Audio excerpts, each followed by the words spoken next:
Hi, my name's Rowena. And on the day of my wedding, the one moment that was supposed to belong to me, my parents stood up and gave a speech about my brother's job promotion. They didn't say my name, not once. Turns out, the entire wedding was just a backdrop, a PR stunt to boost his career, impress his CEO, and make me disappear, again. But that wasn't the first time they rewrote my story, just the most public. So I started digging.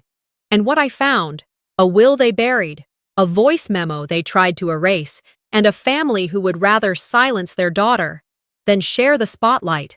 Why does a family need to erase one child just to worship another? I woke up to the sound of light tapping against the window pane. Rain wasn't forecasted, but the clouds hovered, undecided. Fitting, I thought. Charleston weather had a way of reflecting your mood without asking for permission. Today was supposed to be mine. For once. I sat up slowly, the silk robe sliding over my shoulder as I reached for the phone on my nightstand. Dozens of texts, a few from vendors, none from my mother. I didn't expect one, but I checked anyway. Let it go, Rowena, I whispered to myself, setting the phone down. It's just one day. But we both knew that was a lie. The hairdresser arrived first, then the florist, the planner, the photographer. They rotated around me like I was the centerpiece of a showroom, not a woman about to get married. I smiled on cue, nodded when I was supposed to. Not once did anyone ask if I liked the flowers or if the playlist reflected anything that meant something to me. I had been told, kindly but firmly, that everything had been taken care of. I stepped into the gown I hadn't chosen. The neckline was higher than I preferred, the sleeves more conservative than I was comfortable with. But it photographed well. My mother said so. When I arrived at the estate, the afternoon sun had started to peek out, streaking the manicured lawns with golden warmth. The garden was stunning. White roses, tall glass vases, crystal chandeliers under an ivory tent. Breathtaking, if you didn't know it was all built for someone else's vision. Delilah met me near the back entrance of the tent, her eyes scanning me from head to toe. "You look beautiful," she said, but her tone was tight. She stepped in closer and lowered her voice. "Your mom's in full PR mode. Watch your back." I gave a small nod, brushing imaginary lint off my skirt. "Thanks for the heads up." The ceremony went smoothly. I walked down the aisle on my father's arm. He smiled, but never looked directly at me. The officiant read his lines with warmth. Julian stood waiting, his grin calm, the kind that said, "We'll get through this." For a moment, I thought, maybe it would be okay. Maybe the 1,000 little slights I'd absorbed over the years were just noise. Maybe today would rewrite the script. But then I saw her, my mother. She wasn't crying. She wasn't looking at me. She was scanning the crowd, checking on the photographer, nodding at someone I didn't recognize. Her lips moved, directing, correcting, controlling. I should have known. The reception kicked off just after golden hour. Guests mingled, glasses clinked, laughter floated like perfume through the air. My brother Lucian stood tall in his navy suit, holding court with a few board members from the family company. I stood near the bar, watching my mother usher someone toward them. "Isn't that Ryan Sheffield?" I turned. Gideon stood next to me, the best man and my old college friend. "Lucien's CEO," he added, his brow furrowed. I didn't answer, just stared. Why was Ryan Sheffield here? Why would my mother invite the man in charge of promoting Lucien? Unless... No. The call for speeches came sooner than I expected. My parents were invited to the stage. My mother beamed as she took the mic. My father stood beside her, smiling like this was the crowning moment of their legacy. I held my breath. This would be it. Maybe I wasn't included in the playlist or the flower arrangements, but this was family. They would talk about me, about us. They didn't. My mother began, "We are beyond proud to celebrate not just a beautiful wedding, but the incredible achievements of our son, Lucian." There was a pause. Some heads tilted, confused. "He's just been promoted to senior VP, and with Ryan here tonight, we couldn't be prouder. This family is built on excellence, on legacy, and tonight, we honor that." They went on. About Lucien, his dedication, his leadership, his natural talent for carrying the Duval name. Not once did they mention me, not once. When the applause came, I didn't hear it. My ears buzzed. My heart slowed. Lucien gave a humble smile, patting Ryan on the back. My husband looked at me with something that resembled guilt, but he didn't move. Gideon didn't say anything. He didn't need to. Delilah touched my hand. I hadn't realized I'd been clutching the edge of the tablecloth. "Breathe," she whispered. I tried. I smiled for the cameras. I tilted my head when someone tried to take a picture. I raised a glass when the toast ended. My champagne stayed untouched. Everything stayed untouched. Flashbacks flickered behind my eyes like old film reels. Birthdays where Lucien blew out my candles because he was just faster. Family trips I wasn't invited to because he needed the bonding time.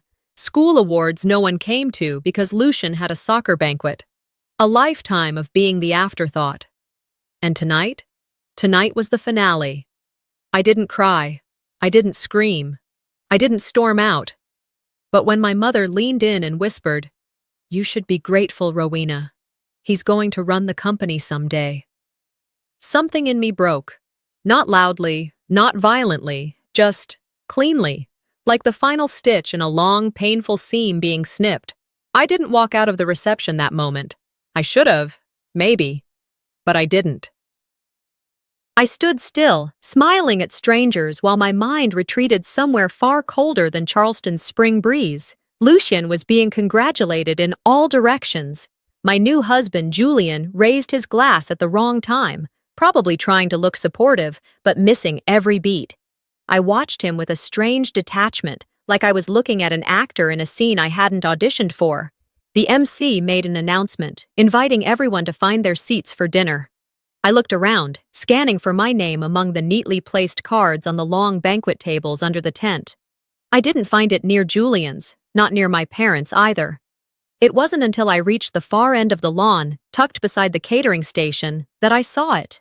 My name, printed in small cursive, pressed into a folded card.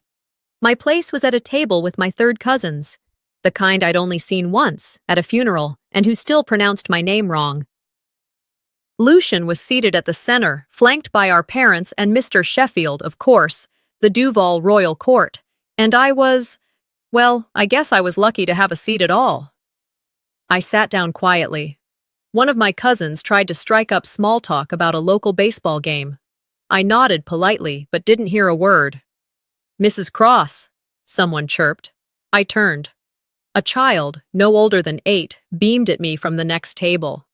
"I like your dress," she said, all sunshine and innocence. I forced a smile. "Thank you. That's kind of you." She returned to her plate. I looked down at the stiff bodice pressing into my ribs. I remembered the dress I picked out 6 months ago. Simple, clean lines, lace back, soft ivory. It made me feel like myself. Like maybe this day could reflect even a sliver of who I really was. But that dress never made it past the second fitting. My mother had intervened. "It's too plain. This is a Duval wedding, Rowena. You represent more than just yourself." So here I was, in the gown she chose, heavy satin, sleeves I hated, a neckline that belonged to someone 30 years older. It wasn't just a dress, it was a declaration. Another reminder that I was an accessory to a brand, not a bride. Delilah appeared like a breath of air, sliding into the empty chair beside me. "I had to sneak past the dessert table to get here," she said. "Your mom nearly tackled me when she saw me walking away from the main tent." "She's busy, running PR, I guess," I muttered. Delilah leaned in. "You okay?" I smiled. That tight, rehearsed smile I'd perfected over a lifetime. "Of course, why wouldn't I be?" She didn't respond immediately, just watched me with those eyes that knew me better than anyone else. "Ro, why didn't you stop her?" she asked, voice low. "Because I thought maybe, just maybe, this time, they'd let it be about me." Delilah exhaled sharply, shaking her head. "That's not a strategy. That's a prayer." We sat there in silence. The servers brought out plates I didn't remember choosing. Toasts were made, but not by me. The cake was rolled out, 5 tiers, covered in white orchids, and my name wasn't on it. Not once did someone ask if I wanted to speak. Not once did anyone offer me the mic. Photographers snapped shots of my parents and Lucian under the monogrammed backdrop that read, Duval Legacy Gala, not Rowena Julian, not even Mr. and Mrs. Cross, just the brand. I walked toward the edge of the tent and found myself standing behind a group being posed for another photo.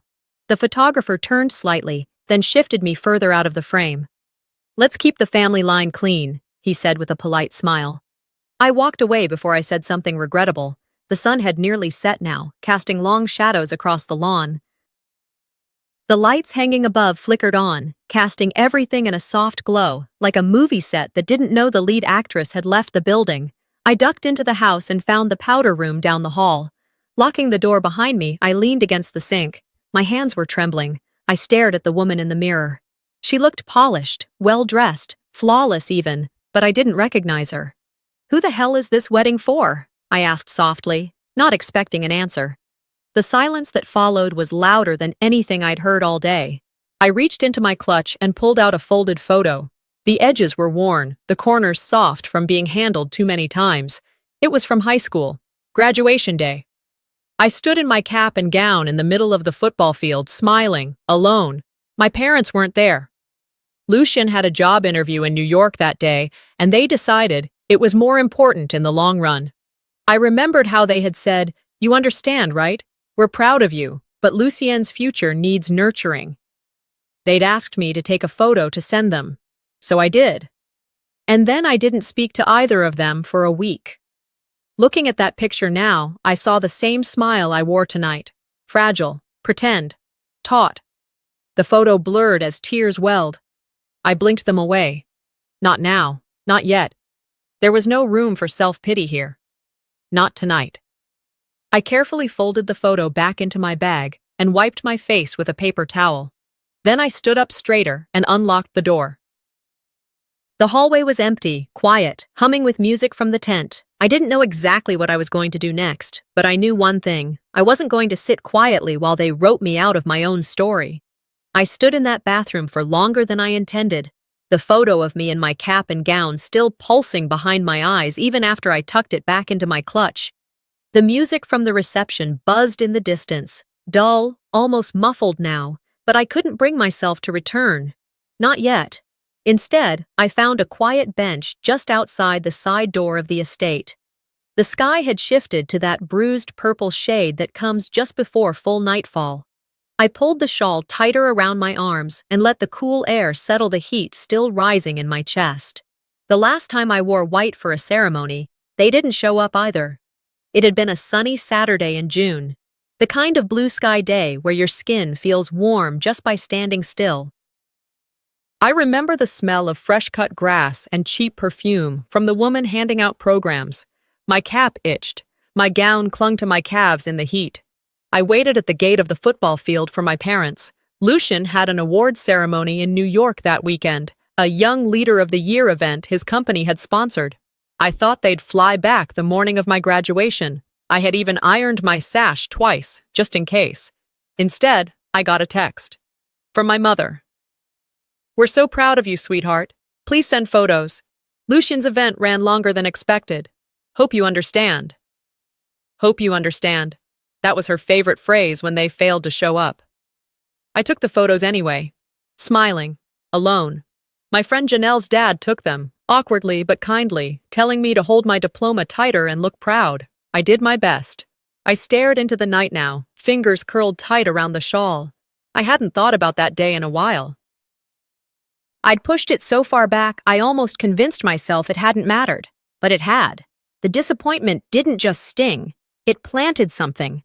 A seed of quiet understanding that would grow into certainty. I was optional. It didn't stop there. When I was offered a place at NYU's writing program the year after, I kept it to myself for 3 days. Just sat with the envelope in my lap, heart thumping like I'd won the lottery and couldn't cash the ticket. Eventually, I told them. Dad looked up from his laptop, nodding slowly. "That's impressive. Really is. But You know your brother's MBA deposit is due this month. Timing's tight. Mom chimed in, as if rehearsed. We can't afford both, sweetie. Lucien's program is more of a long-term investment. Creative writing is, well, you know. I didn't argue. I just nodded, smiled, and said I'd defer. I never applied again. That choice, no, that sacrifice, never got mentioned. Never came up in family dinners or holiday toasts. No one remembered what I gave up, but I did. I remembered every single thing they asked of me that Lucien never had to consider. My phone buzzed in my hand, jarring me out of the memory. A text. From Piper, my cousin. Piper. OMG, I just found something. You need to see this. Sending now. Don't kill me. A second later, a forwarded email popped up. The subject line, Wedding Agenda PR Strategy. I tapped it open. The thread was between my mother, Lucien, and someone from a PR consulting firm. It started 2 months ago. It outlined key talking points for the wedding, photo moments, even guest positioning. And there, in bold, use wedding to subtly promote Lucien's leadership path. Important. Mr. Sheffield sees family unity and legacy strength. Emphasize Duval image. Bride's portion minimal. Keep elegant and emotional, but brief. Minimal, elegant, brief. I scrolled, my pulse thudding. Verina's last line read, "This is Lucien's springboard to the board. Let's make it worth it." There was no mention of Julian, barely any of me. The entire plan was a polished spectacle to elevate Lucien. My wedding had been restructured, scripted like a campaign rollout. I wasn't a daughter, I was a backdrop. I didn't feel the tears coming until my throat closed. I stood up and walked, not toward the reception, but away from it, down the side path toward the parking area where fewer people lingered. The estate lights faded behind me, replaced by the chirping of early summer crickets and the quiet of open air. At a small stone wall near the driveway, I sat and opened the Notes app on my phone. New note. Title. If I disappear. First line. Would anyone notice? I stared at the words for a long time. I wasn't thinking anything dramatic. I wasn't planning on vanishing into the woods or leaving a note on a mirror. But the thought wasn't just a whisper. It was a scream I'd swallowed for too many years. If I stopped trying, stopped being the agreeable, well-behaved placeholder, would anyone even realize something had changed? A shuffle of footsteps startled me. I looked up to see Gideon. He didn't say anything right away, just shrugged out of his jacket and placed it over my shoulders without asking. The fabric smelled like cedar and faint coffee.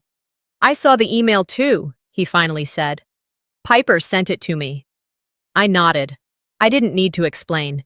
He already knew. Always did. We sat in silence for a minute, the kind of silence that doesn't ask for comfort or apology, just acknowledgement. When he finally spoke again, it was barely above a whisper. I'm sorry, Ro. I closed the Notes app and slipped the phone back into my purse. I'm not crazy, am I? I asked, voice small. He turned to me, eyes steady. No, you're just finally seeing it all for what it is. I didn't cry, but my hands stopped shaking. And just like that, I remembered. I wasn't crazy. They really did erase me. Gideon's jacket was still warm when I stood up from the stone wall and handed it back. He didn't try to talk me out of going back inside. He didn't offer pity. That's why I trusted him. He let the weight sit there between us without needing to rearrange it. By the time I re-entered the estate, the music had shifted. Slower, smoother now. The kind of playlist meant to signal the start of dancing, of winding down. Guests had gathered near the dance floor, sipping cocktails and gently swaying under the low amber lights. But I didn't head there. Instead, I walked past the double doors at the end of the hall and slipped into the library. The space was dim, lit only by a few brass lamps and the fireplace flickering in the corner. Shelves lined the walls, mostly decorative coffee table books and dust-free hardcovers that looked untouched. It was the one place in this estate that hadn't been staged within an inch of its life. I needed to breathe. Alone. A minute later, Gideon joined me. He handed me his phone, the screen already queued up. A simple voice memo. The label read, Wedding Rehearsal, Thursday evening. You said you wanted the truth, he murmured. I tapped play. It started harmlessly enough. Murmurs, chairs shuffling, my dad joking awkwardly with the planner. Then came my parents' voices, practicing their joint speech. We're so proud of our daughter Rowena, my mother said in that poised tone she always used in public.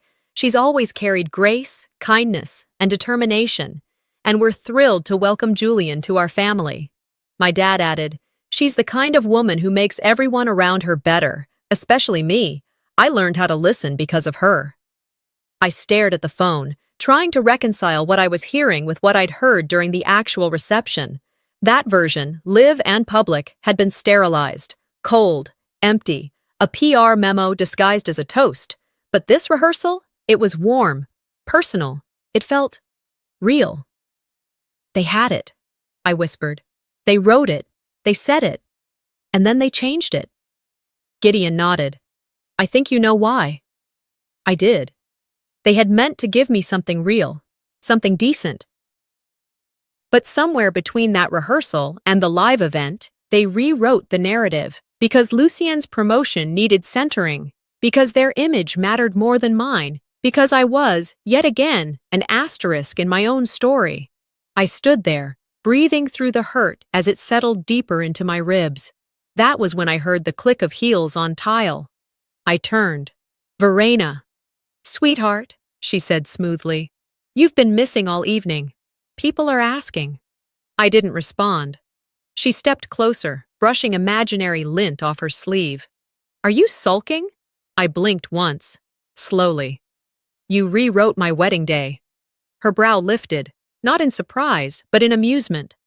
Rowena, don't be theatrical. You're a grown woman now. This day isn't about speeches. It's about new beginnings. You had the words, I said evenly. You said them, you meant them, until you didn't. She shrugged. We had to make adjustments. Lucien's future is pivotal to this family.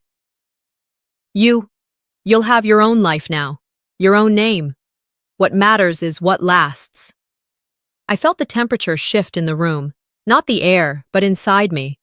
Something dropped out of place, or maybe into place. Hard to say. You're just a girl, Rowena, she added, tone sharpening like a scalpel. And girls change their names. That's what we do. That last sentence wasn't even cruel. It was indifferent, like a fact she'd carried since her own youth. Like a family heirloom of dismissal passed from one generation to the next. I didn't flinch. I nodded once. Not to escape a name, but to build one you can't erase. For the first time all night, her face faltered. She stared at me for a beat too long before smiling tightly and turning toward the door. Try not to make a scene, she said as she walked out. There are still photographers around. And just like that, she left the room. Gideon didn't speak. He knew better. I sat down in the leather armchair nearest the fireplace, staring into the orange glow. I could still feel the echo of her words around me. I was just a girl. I would change my name. Lucian was the legacy. Delilah appeared in the doorway, looking hesitant. You okay? I looked up at her. Something in my expression must have said it all. What did she say? She asked. I exhaled slowly. Enough. I took out my phone. Opened my files. I saved everything. The email thread Piper sent me. The rehearsal recording from Gideon. A side-by-side note comparing the original speech with the public one. Then I opened a fresh folder in my cloud drive. I titled it, Invisible Ink, My Side of the Story. I stared at the screen for a moment, watching the upload bar crawl. I wasn't ready to speak yet, but I knew this much. Some people tell their stories, others record the proof first. I stepped back into the tent just as the lights shifted. The golden hues had dimmed to a soft twilight blue, the kind that makes everything look dreamier than it feels. Guests were beginning to settle at their assigned tables again, gearing up for dessert and final speeches. From the outside, it looked like a perfect Southern wedding evening. But inside me, something had cracked open, and not the fragile kind. This was deeper, permanent. As I moved toward my seat, still tucked away at the edge of the tent, I passed Lucian laughing with Mr. Sheffield, holding court like a groom himself. My mother caught my eye from across the room and offered a tight smile, that perfectly curated expression of warmth she wore for fundraisers and news cameras. It didn't reach her eyes. I sat down, folded my napkin, and tried to breathe like my ribs weren't closing in on themselves. That's when it came back to me, like a stone dropped into still water. 1 week before the wedding, my mother had asked me to come by the house to sign a few quick documents. The wedding planner would be there, she said, just some paperwork to make things flow smoothly on the big day. I didn't question it. I never really did. Verena had a way of making everything sound like it was for your benefit, even when it wasn't. When I arrived, she and a man in a gray suit were already waiting in the sunroom. The man stood as I entered. "I'm Alan, the family's legal consultant," he said, extending a hand. "Consultant?" I'd asked. "Just to make sure everything's buttoned up. Ceremony, contracts, logistics, nothing to worry about." They slid the folder toward me. I flipped through it quickly. The pages were packed with legalese. A couple of clauses about estate protection, some wedding vendor agreements, and one that had been highlighted. Premarital financial agreement. Verena's voice was calm. "It's just procedural. Lucian signed something similar when he got promoted. All of this protects everyone. It's standard." I hesitated. "I thought we weren't doing a prenup." Her eyes softened. "We weren't. But with the foundation and the family name tied to everything, it's just safer. You understand, right?" I nodded, stupidly. "Yeah, sure, I guess." And then I signed it. Back in the present, I picked up my phone from the table and texted Delilah. "Me. Did I ever show you the documents Mom had me sign last week?" Delilah. "What documents?" Me. "The wedding logistics folder." Delilah. "Wait, are you kidding? That wasn't a logistics folder. That was an asset shield." My blood ran cold. Delilah appeared at my side 5 minutes later, cheeks flushed like she'd run the whole way from the other end of the property. "You didn't seriously sign that," she said in a low voice. I did. Her eyes widened. "Ro, that wasn't a regular prenup. That was designed to make sure you had no legal claim to any of the family's property or financial assets once you got married. They boxed you out." I felt dizzy. "They said it was just ceremony stuff." "They lied," she snapped, then softened when she saw my face. "I'm sorry, but you need to know what they're doing." "I already know," I whispered. I glanced across the tent, where my father was speaking to one of the foundation's donors, his drink in hand. I excused myself and walked over slowly, waiting for the conversation to end. "Dad?" I said quietly. He turned, smile fading slightly. "Sweetheart, you okay?" "I signed something I didn't understand. A legal document. Did you know what was in it?" He looked away. "Your mother handled that. She said it was best." "Best for who?" His jaw tightened. "Look, honey, it's just to prevent confusion. We don't want messy entanglements down the road. You'll understand one day." "I already do." He didn't respond. Back in the bridal suite, Delilah helped me out of my heels. The room was quiet now, the hum of the reception reduced to distant music and clinking glass. "Are you sure this is even your wedding?" she asked, almost joking, almost not. I looked at myself in the mirror. The dress I didn't choose, the hair I didn't want, the name that would now follow me even as I had no control over the story being told about it. "No," I said, "but I know who it belongs to." Delilah met my gaze. "What are you going to do?" I didn't answer her right away. Instead, I reached for my phone again. I opened the folder titled Invisible Ink, My Side of the Story. I started dragging more files into it. Screenshots, voice memos, emails, including the document I'd signed. I added a title to one of the audio clips, Speech Comparison Duval.mp3. Then I opened a message to Gideon. Me. "If I send you something, will you keep it safe?" His reply came instantly. Gideon. "Always." I hit send. It wasn't loud. And it wasn't angry, but it was a beginning. Later that night, back at my table, I pulled out my phone one more time and opened my Notes app. I created a new draft. No recipients, no send button. Just truth. Draft. If you push again, I will push back, publicly. I know more than you think. I have the rehearsal tape, the email threads, the legal forms.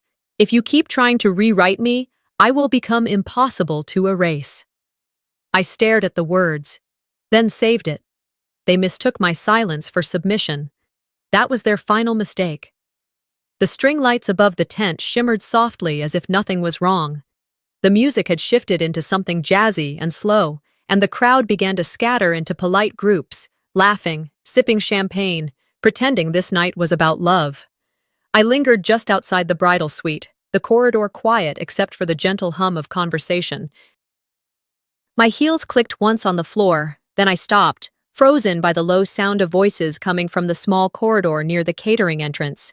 I'm telling you, it's fine. Julian's voice. I didn't move. She's just emotional. All this pressure, her big day, she'll calm down by morning. Then came Verina's reply, as polished as always. I hope so.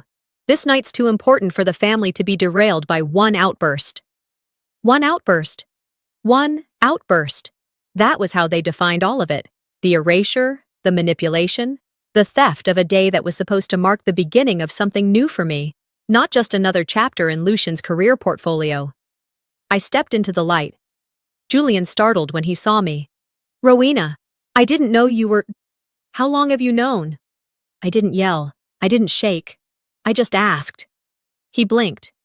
About what? I tilted my head slightly. The speeches, the guest list, the prenup, the whole game you let them run. He hesitated. I didn't want to upset you.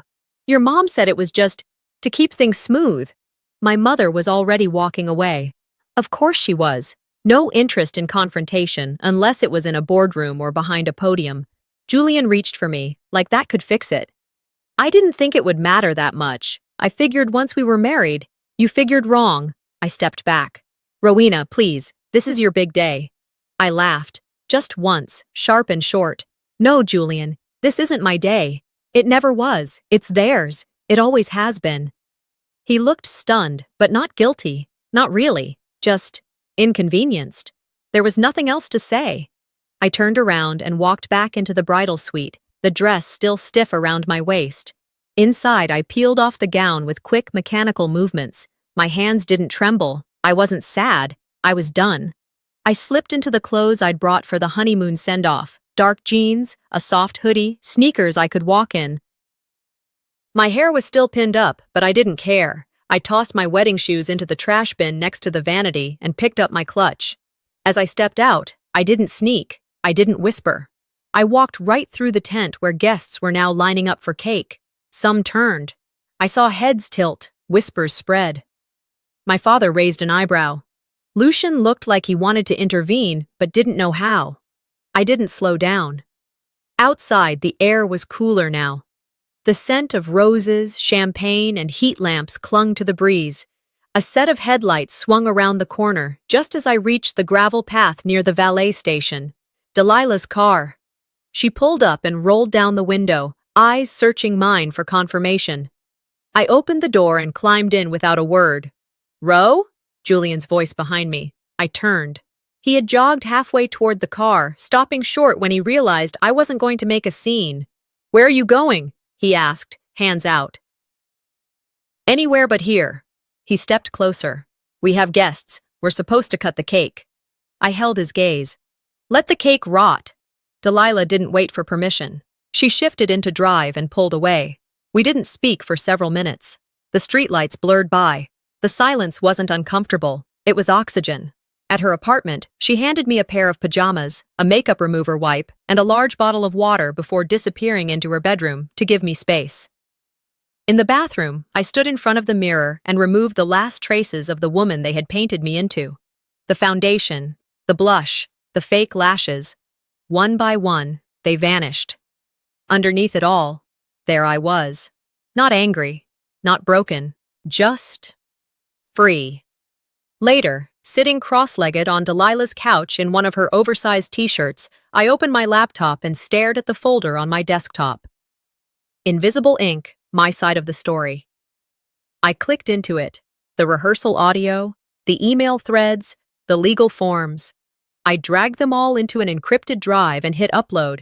It wasn't about revenge. It wasn't about proving them wrong. It was about keeping a record that I had existed, that I had seen what they did, that I wasn't going to forget. A digital version of the journal I never kept, but one I could point to when they tried to retell the story, as they always did, with me edited out.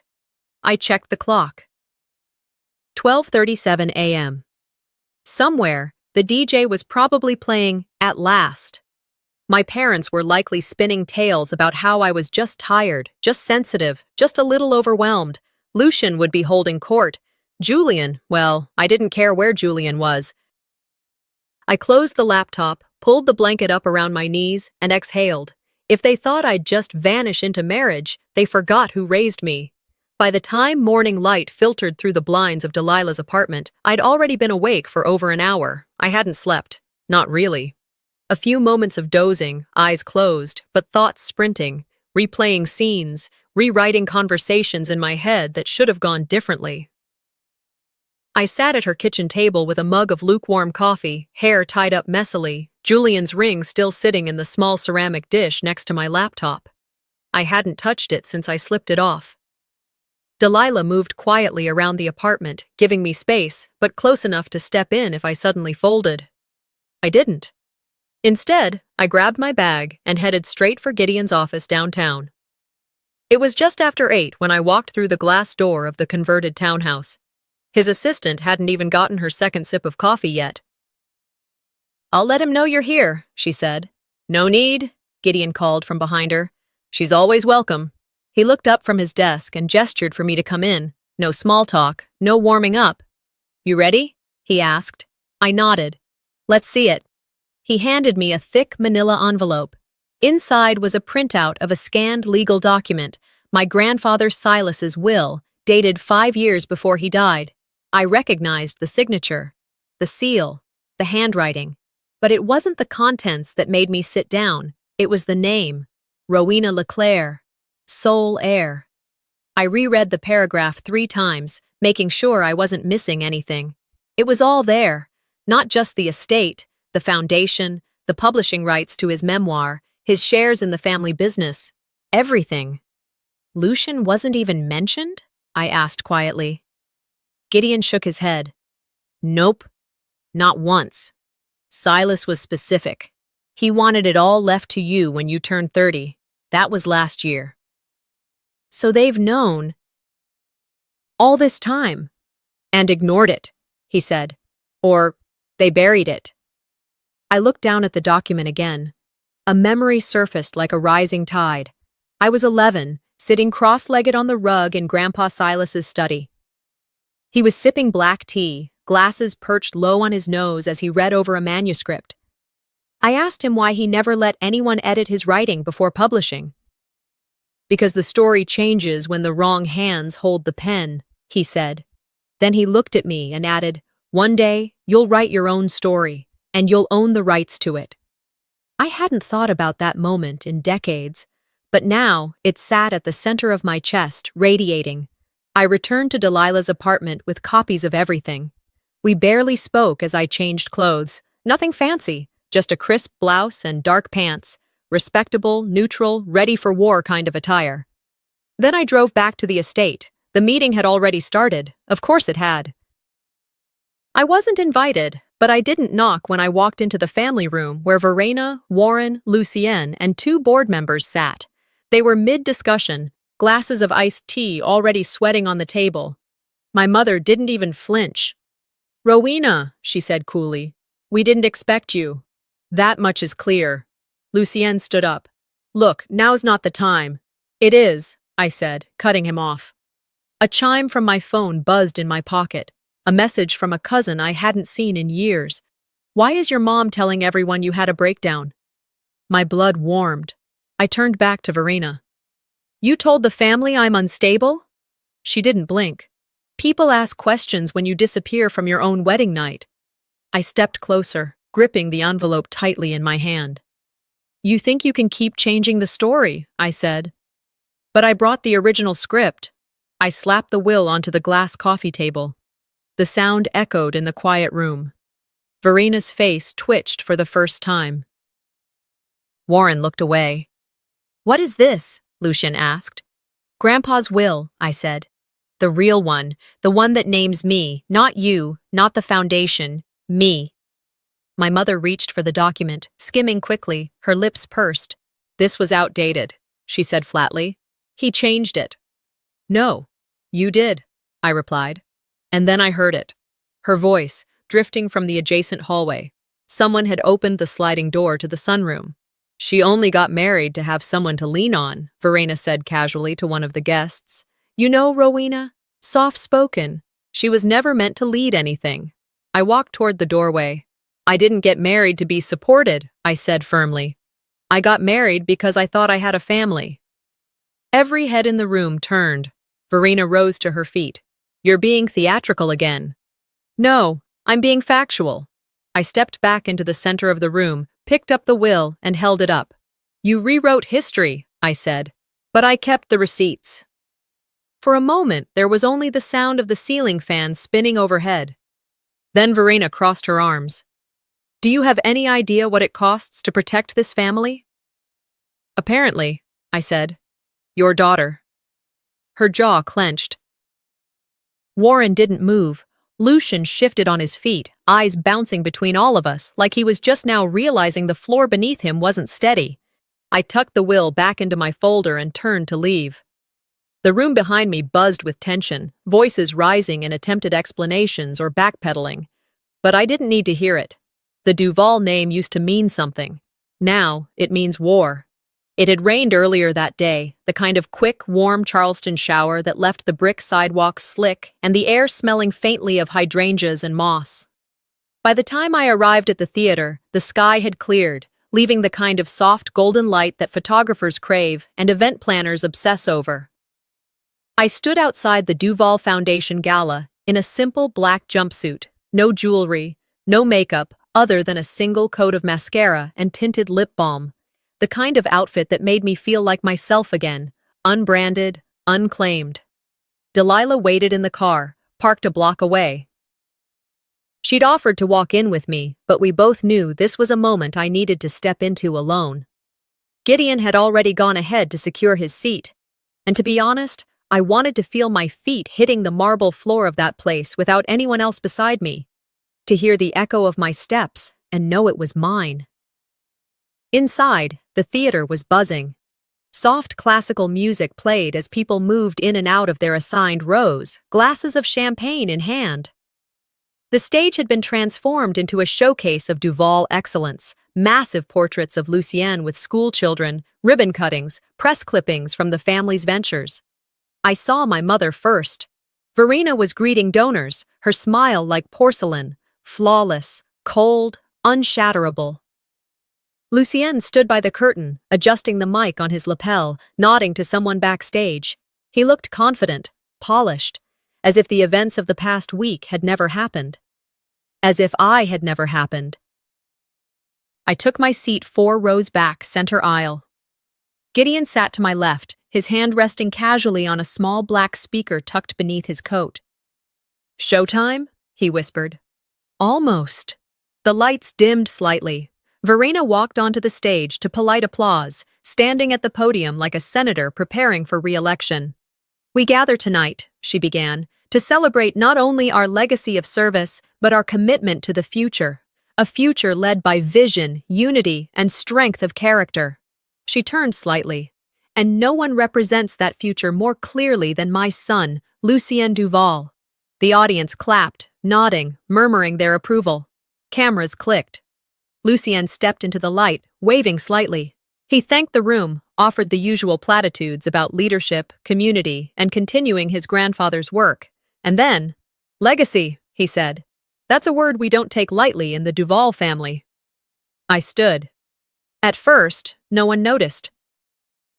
But when I stepped into the center aisle and moved toward the stage, whispers rippled across the room like water across glass. Lucien paused, visibly startled. "Excuse me," I said, my voice calm, clear. "Lucien, I'd like to say a few words about legacy." Verena stood immediately. "Rowena, This isn't the time or place. I looked at her. Actually, it's exactly the right time. I climbed the steps slowly, heels clicking against the hardwood. I took the podium. My brother stepped back, unsure, blinking. "Good evening," I said, letting my voice carry to the back rows.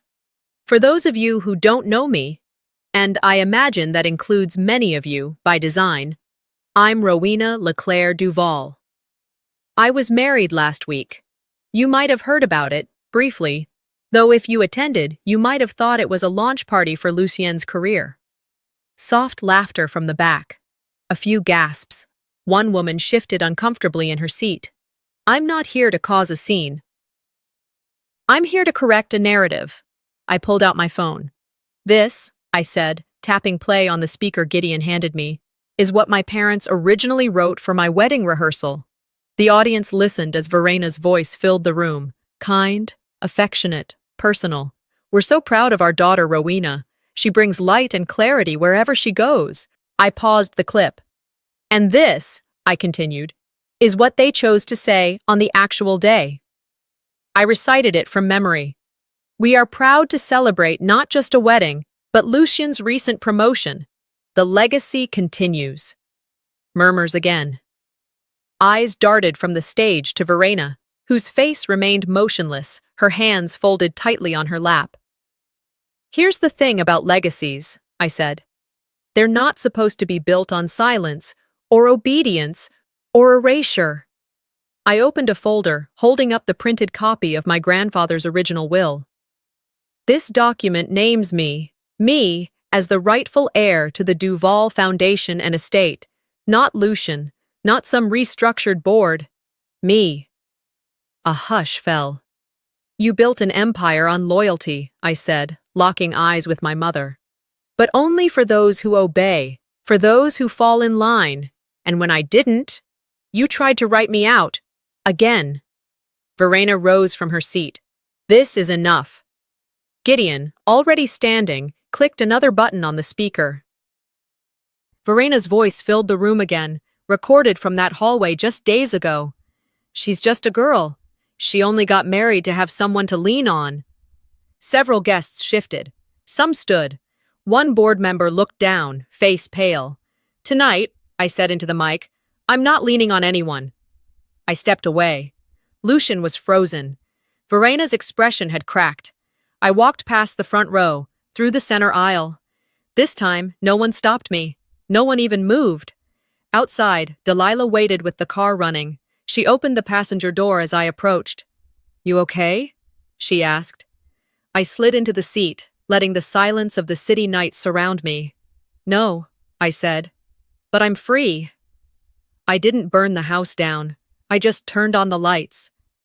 The day after the gala, my name trended in a way I hadn't anticipated. Not for scandal, not for drama, but for clarity. "Rowena Duval reclaims her legacy," one article read. Another headline simply said, "Mic drop of the year." But I wasn't interested in headlines. I didn't want to read what people said about me anymore. That's how this all started, living in a world where others got to narrate my story before I could even hold the pen. 2 months passed. The Duval Foundation froze operations within a week of my speech. An internal review was initiated, led by external counsel. I stayed out of it. I had no interest in cleaning a house I was never allowed to own. Verena announced her early retirement through a carefully worded statement that mentioned wellness and transitions. Lucien stepped down voluntarily, citing a need for private reflection. No charges were filed, no lawsuits were needed. But the reputational damage hit harder than any courtroom ruling ever could. Donors pulled support, partners distanced themselves, and for the first time in decades, the Duval name stopped being a currency people wanted to trade in. I moved back into my own name, not legally, but in essence. Rowena LeClaire, the woman Silas raised to think critically, to question praise that came with strings, to tell the truth even when no one else clapped for it. One rainy afternoon, while cleaning out some boxes I had stored at Delilah's cafe, I found an old VHS tape labeled in my grandfather's shaky handwriting. Row, 1989, Farm. I borrowed an old player from the thrift shop down the street, set it up on the counter, and inserted the tape. The screen flickered. There he was. Silas LeClaire, sitting on a wooden rocker, holding a baby girl in his arms, me. He was humming, almost off-key, swaying gently as the camera zoomed in. I was laughing, toothless and loud. Then he looked straight into the lens. She's got her mother's eyes, but she'll rewrite what we couldn't. I froze. It wasn't a prediction. It was a decision, a passing of the baton. And somehow, even though he was gone, it felt like he was right there. Holding the pen out to me, I didn't cry. I smiled, quiet, grateful, full of the kind of peace I hadn't felt in years. The next morning I made the final call. I wouldn't sue. I wouldn't fight for control over the Duvall legacy. Instead, I would build something from scratch, using what was already mine. I met with Gideon, signed over my inheritance, and deposited it into a new account registered under the LeClaire Foundation, a nonprofit in my grandfather's name. And in mine. A few weeks later, I stood in front of a crowd at the Charleston Community Center. A small press conference, nothing flashy, just enough media to get the word out. I wore a navy dress, hair down, no makeup, the way I felt most human. I cleared my throat and began. Some of us grow up feeling seen. Others grow up learning to disappear in plain sight. I was the latter. The room was silent. I could feel every breath. But I had someone, my grandfather, who told me I didn't have to stay invisible. That I could write the truth, even if the world preferred fiction. Today, I'm announcing the launch of the Unseen Daughter Scholarship, a fund dedicated to women who've been erased by their families, silenced by expectation, or reshaped to fit someone else's frame. I paused. This isn't revenge, it's redirection. That line hit harder than I expected. People nodded. Some wiped their eyes. Delilah was in the back, phone in hand, recording. Gideon stood near the side, arms crossed, the smallest smile on his lips. Afterward, people approached me, journalists, donors, strangers, but I stayed grounded, polite, concise. I wasn't selling anything. I was just telling the truth. 2 nights later, I received a handwritten letter in the mail from Julian. He apologized, said he had frozen under the weight of my family's shadow. He wished he'd been braver. He hoped I was doing well. I didn't reply. 3 days later, a separate envelope arrived. Warren, my father. No long explanations, just a letter. 1 page, slanted writing, more emotion than polish.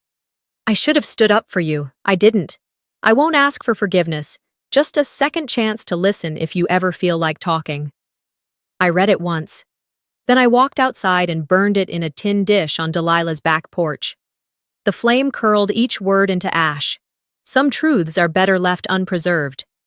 On a quiet Sunday morning, I drove out to the old LeClaire farmhouse. The sky was a powdery gray, the wind just strong enough to make the magnolia leaves rustle like paper. I walked around back, where Silas used to plant tomatoes.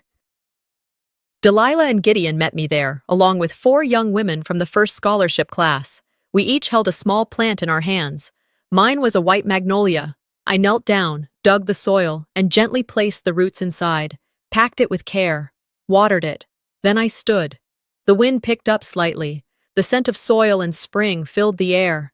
"You were wrong, Mom," I whispered. "I didn't change my name. I made it matter." Sometimes healing doesn't come from getting an apology. It comes from finally telling your side of the story out loud. Rowena didn't fight for revenge. She chose clarity, and in doing so, she reminded us that you don't have to stay quiet just because someone else is louder. Have you ever felt erased by your own family? What would you have done in her place? Let me know in the comments, and don't forget to subscribe for more powerful, true-to-life stories just like this one.